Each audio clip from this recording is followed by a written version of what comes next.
جب یزید نے یہ سنا تو حسین کا سر بھیج دیا.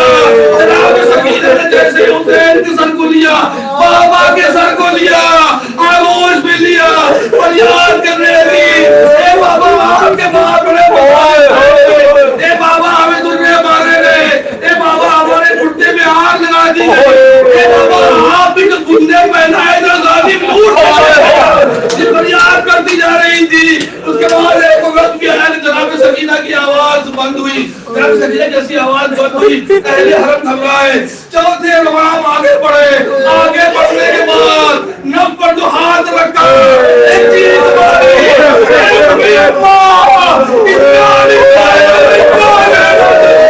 ایک بھی اللہ زندان شام میں سکینہ میں سکینہ کا موت زندان شام میں ہونے لگا. زندان شام میں قرآن سکینہ کو خود کفن دیا گیا. اس کے بعد بنے ہاتھوں سے چوتھے امام لے کے بہن کی میت کو آئے. مجھے نہیں معلوم بھائی نے کیسے اپنے بنے ہاتھوں سے بہن کی میت کو اتارا ہوگا. اجب رہی قبر سے تو ہاتھ برآمد ہوئے ہو. میری امانت تجھے دے دو. چوتھے امام جناب سکینہ کو کر کے جب چلے وہاں سے تو بچے آ گئے, آواز لگاتے جا رہے تھے, سکینہ کہو, سکینہ ہم تمہارے لیے کھانا اور پانی لے آئے. اور امام نے جب یہ سنا, اے بچوں تم جس کے لیے پانی لائے تھے وہ مل گئے. تمہارے ساتھ میں ہمیں چھوڑ کے چلی گئی, ہم ابھی اسے دفنا کے آ گئے. اے بچوں سکینہ کی قسمت میں زندان شام میں وہاں ہے سکینہ. آئے بچے گریا کرنے لگے. آئے سکینہ, آئے سکینہ,